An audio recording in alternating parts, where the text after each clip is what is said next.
since we commenced our own hostilities in the beginning of mid-January, we've been right up the front line. The ship has done well, I believe, and my sailors have responded to the challenge of the current situation.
Our followings of the fortunes of a ship at war bring us to Gibraltar. Welcome to Europe's last colony. We're at the airport, and it gives you some idea of the military connections here if I tell you that although a scheduled service uses this runway, it is controlled by the military and operated by the Royal Air Force. Indeed, Britain's presence on the Rock, which goes back 300 years, has basically been a military one. Now, the Army have just left, but the Royal Air Force and the Royal Navy are both very much in evidence. Going back to HMS Gloucester, if you think of the Mediterranean as a motorway, then when she comes here, this is the last fill-up and restroom before she makes that final few nautical miles home. These are home waters of a sort. Gloucester's nearing the fresh winds of an English spring and a familiar shoreline the crew have not seen since last August, when she left to face all the uncertainties and tensions of war 206 days ago.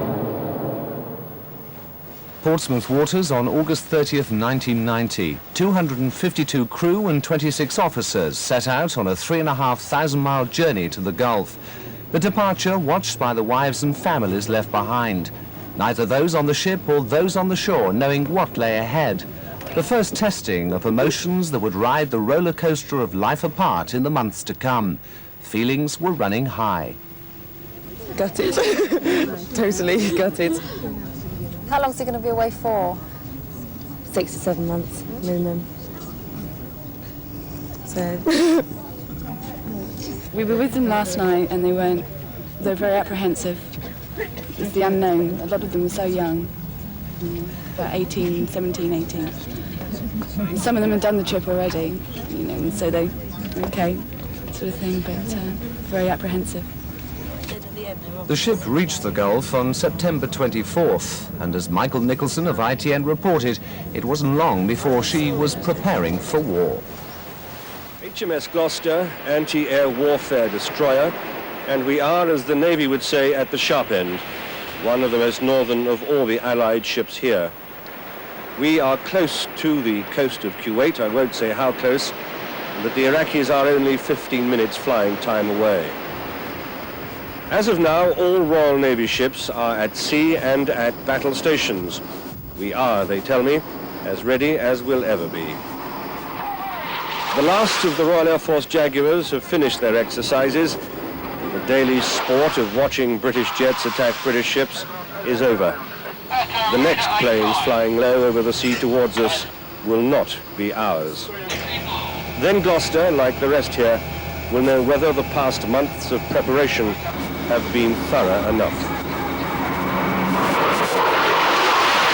A signal has been sent by the American Naval Command to all the merchant ships here, warning them to be out of the Gulf by January the 16th, when, according to that signal, war operations could begin.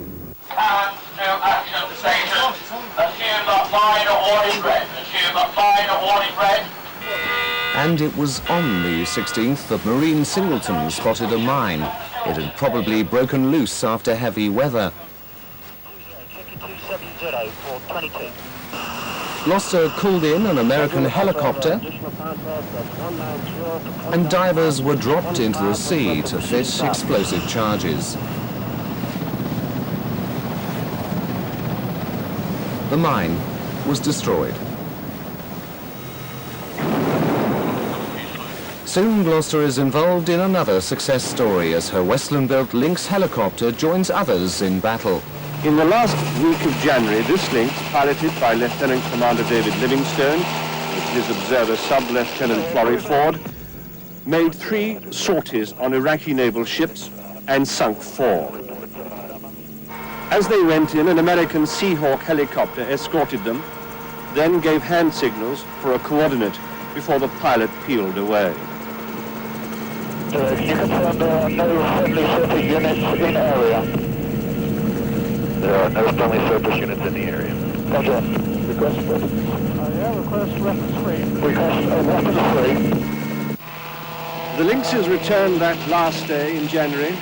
The last of the 3 days of sorties was celebrated in the old-fashioned way, something of a fly-past by the crew, and beer in lieu of champagne from the men on the deck, who keep them in the air.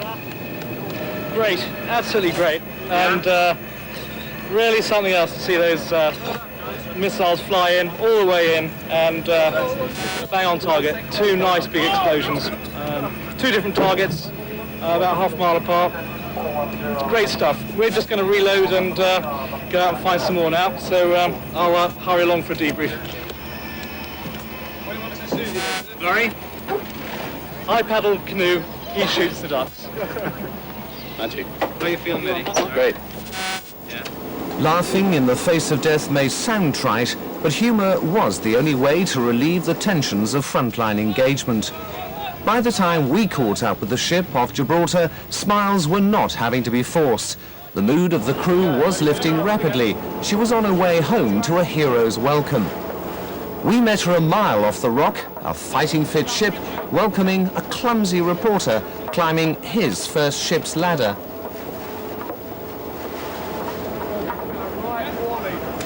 She was coming in to refuel and resupply.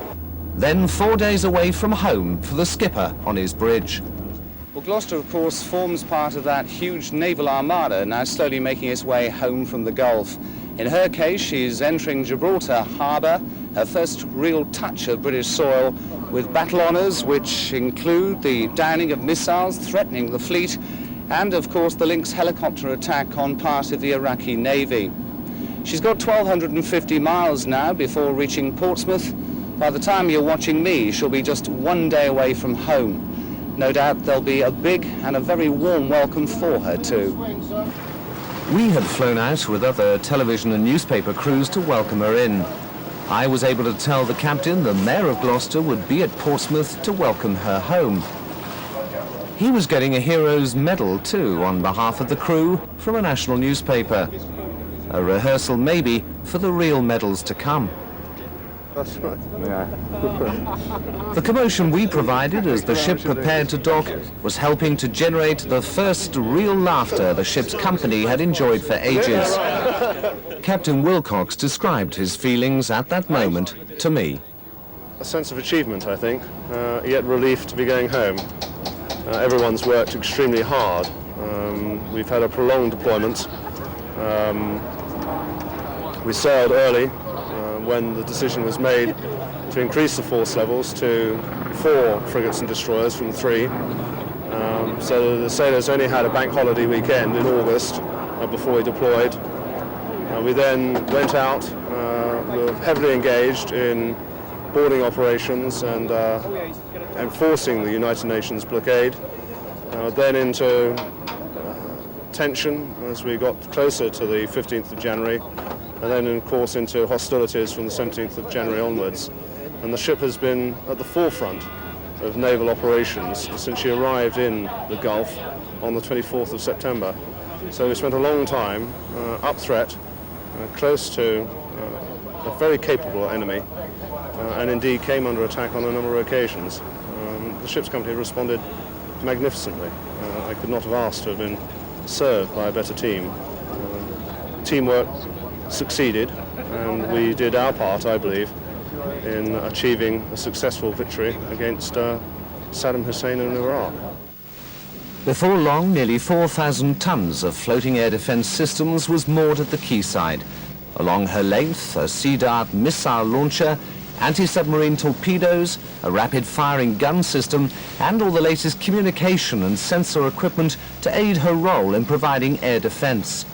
She'd spent much of her war as one of 5 ships stretched across the Gulf off Kuwait, a wall of firepower between Iraq and ships like the mighty USS Missouri, pounding enemy lines with her 16-inch guns.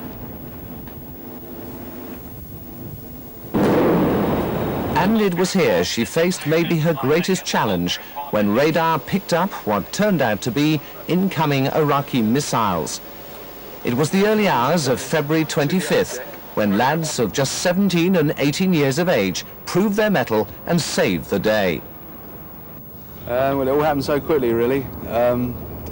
We were close into land, 15, 18 miles away from Kuwait. There weren't that many aircraft about, but there were a lot of friendly aircraft coming back, having done their bombing raids, coming over land. So we just presumed, as soon as it came off the land, we thought straight away it was another aircraft. But then we sort of judged by the speed and the height, had no IFF, that we knew straight away it was a missile. He was the chap who actually spotted the blip, then, there was was he? two. There was two initially. There was two tracks put on the contact, one by Steve Bunbury and one by Wayne Sanderson behind me. Once the track was coming in and was being tracked, Wayne Sanderson negged his track, and Steve Bunbury continued to track his in, because we only need the one track on the contact, not the two. Well, I just heard the 2 Sea Dart going off, and I thought that was the Silkworm missiles coming overhead, because they were that close. It's frightening. Also on board during the action was local man John Paris, an HTV floor manager and one of only 4 Royal Naval Reservists in the task group. He gave me his account of what happened that day. 5 to 5 in the morning, the action alarm went, and very, very quickly everyone was at action stations. I know the captain took 7 seconds to get from his bunk in his cabin to the ops room and in the seat, eyes on the radar, giving the command. The missiles were fired, and a few seconds later, after moments of extreme tension, and that felt like weeks, the announcement was made over the intercom that we splashed the incoming missile, and there was a spontaneous cheer from the whole crew. The system worked, the people had done the job, and not only had we saved ourselves, but potentially whichever ship in the task group had been or would have been threatened by that missile. The Silkworm's a big threat. It's rather like a London bus doing 600 knots with a huge bomb on the front. Go on then. Okay. But the chilling dangers of war could be forgotten in the warmth of the Gibraltar sunshine, and a pleasant shock for Lynx helicopter pilot David Livingstone as his sister Amanda, a senior nursing officer, springs a surprise visit. Beside them, the helicopter with its list of kills proudly displayed for all to see. Each symbol an Iraqi warship destroyed. The Lynx and the Sea Screw system was a success, without a doubt. The whole system is designed for operations against fast patrol boats, for contacts of that size.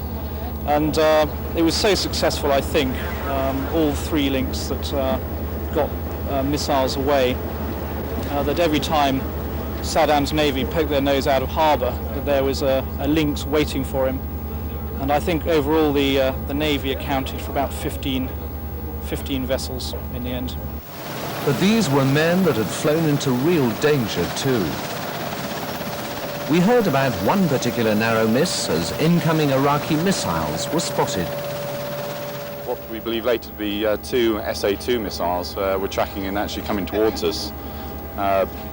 Just as the skewer was about to hit, we then took evading action using our chaff and flare dispenser and throwing various decoys into the air, and David manoeuvring, and we managed to manoeuvre out of the way of both missiles which passed harmlessly behind us. It's quite a big old missile, it's a Bloodhound sort of era and size, so you can see it coming, which is one big advantage over perhaps some of the modern missiles. But it certainly tracked onto us and passed harmlessly behind, which was actually quite frightening later. At the time, you don't particularly think of it. The helicopter's achievements were also a success story for one local industry, as our industrial reporter Bob Constantine explained. The Lynx has been a worldwide bestseller for Westland of Yeovil since the original version was developed 15 years ago. The war in the Gulf has meant a huge extra workload for Westland, supplying not just parts for the Lynx, but for Sea King and Gazelle helicopters as well. There have been 100 different requests since the start of hostilities. We've, I suppose, moved product support within the company onto a war footing to match the war footing that you're getting in the Gulf. And we are extremely anxious to match the Allies' requirements to keep the aircraft flying every minute that they possibly can. And I believe at the moment that is the case. And this strange-looking object is part of Westland's war effort, a sand filter for the Army Lynxes, vital for flying in the desert. Since November, a team of 70 people have been working 12-hour shifts around the clock to meet demand. 4 metal workers have been called out of retirement because of their special skills. 70-year-old Alan Fletcher was surprised by a call from his old boss. He said, I think I'm a little bit over the hill, actually. But he persuaded me that he still thought I had something left in me, and I thought, well, it's a bit of a challenge, so I come down, I've had a go, and I found out that he was right, and I'm enjoying myself, actually. Well, it's a tremendous workload. It's something like a full year's worth of spares deliveries to be delivered in a period of something like 3 months. Virtually everyone is working 12 hours a day, 7 days a week, and that includes the people looking after the logistics and supply side, as well as just the manufacturing process. Westlands are quietly proud of the way their Lynx helicopters have been performing in the Gulf, and they're confident that that performance will enhance the company's worldwide reputation. But what they're also hoping is that that prestige will be translated into firm orders for the next generation of helicopters being produced here, and which is seen as vital to the future of the company, the EH-101. I'd paid my first visit to Gloucester in the Gulf just before Christmas. Crew with West Country connections were anxious to send messages home. One of them was Chief Petty Officer Jim Masson, a bit of a joker from Yeovil. We're trying to get a bit more contact going with the American nurses out here, but we always seem to be in the wrong place at the right time, so that hasn't come off. Bearing in mind your wife's likely to be watching this, you're joking, of course. Of course I'm joking. You know, it's me and you all the way down. Jim, we last spoke in Dubai just before Christmas when you said a few things, I understand, that upset your wife. What happened? I did. It was all a big mistake. I said that we were looking for some nurses for some entertainment. Well, we never found any, so I'd like to start off with a formal apology and put the rolling pin away, love. You told me it cost you a new dress for it. It'll cost me a lot more when I get back as well. Being serious, she's going to be there on the quayside tomorrow when you dock? Yes, with the children, I hope. So you're obviously looking forward to seeing them. What, apart from the family, is the thing you're most looking forward to at home? Just getting in my own bed, to tell you the truth, and not having to sleep with 6 other smelly men. What's been the highlight of the war for you on Gloucester? The highlight was the actual day when it all finished and we knew we were coming home. When they actually announced we were definitely going home, because it was all up in the air whether we were staying out or whatever. But when we knew that it was over and we were going home, then everybody felt relaxed. I can't work as well with a camera in my face. Well held, that one. As Gloucester prepared for her run home, the thoughts of many were still on some of the dangerous moments they'd left behind them in the Gulf. Getting up at 5 o'clock in the morning and hearing an almighty noise and then realising it was a sea dart firing. And that was 5 o'clock in the morning when we went for the silkworm. And that was quite a shock to the system, first thing in the morning. A shake I don't want to get again, I don't think. What was the highlight of the war for you, or the thing you'll remember most about it? About the mines and the sea dart fire itself. You know, I was awake for both of them, so something I won't forget for a long time. What was the war like for you, looking back on it? Quite frightening when it actually started, but it was all one big family, so you had a confidence in everybody who was around you, really. What, apart from seeing your folks, is the thing you're most looking forward to? Going for a run on land, instead of ground ain't rocking about so much, instead of going around a ship. Hearing my daughter speak is going to be quite new, because she wasn't speaking when I left. But I've been told by the wife that she's quite a little chatterbox now. I think that's quite something. If the first word's Daddy, you'll be a happy man. She could just about say Daddy before I left, but I'm waiting for her to tell me what happened in the budget.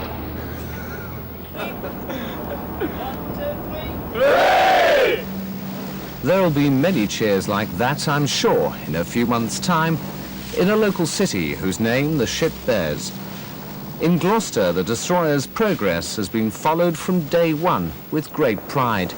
There's sure to be a warm welcome for the men when they exercise their freedom to march through these streets. The mayor, who'll be at Portsmouth tomorrow, has already written to HMS Gloucester to congratulate everyone. He told me how he felt about the ship and the crew. Tremendous amount of pride, tremendous amount of pride. There's been an association with HMS Gloucester since she was launched in 1985, and of course she is the 11th HMS Gloucester, the first one being in 1654, so there's been a strong association over the years with the city and the boat bearing her name. How closely have you all been following the exploits of this ship during the Gulf War? Very closely. I've had unprecedented correspondence personally from local people, and we've been in contact with Commander Wilcox and his crew right the way throughout the conflict since they sailed last September. What plans do you have to welcome them home? She'll be exercising her freedom of entry, marching through the city centre in early July with fixed bayonets, so the whole crew will be in Gloucester, and I think and there'll be a civic reception. How do you think you would sum up the feelings of the city for what she's done? Great pride and a tremendous amount of relief that she's coming home safely. We've had a tremendous amount of support from people at home.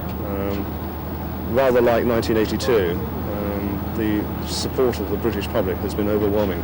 I've had personal letters from all walks of life, from young children of 5 or 6 who've given up their pocket money to go and buy just 1 or 2 packets of sweets for the sailors, right the way up and through to grandmothers and grandparents who've given up their pensions or part of their pensions, again, to buy a few small things for my sailors.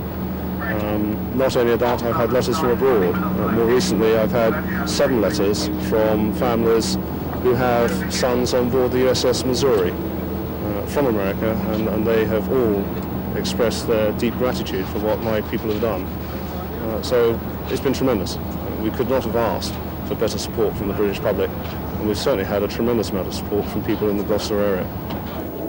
Just about an hour to go, and Gloucester will be slipping her moorings here in Gibraltar to make that final leg of the journey back home. 1,250 miles to go. She's due to tie up in Portsmouth at 10:30 a.m.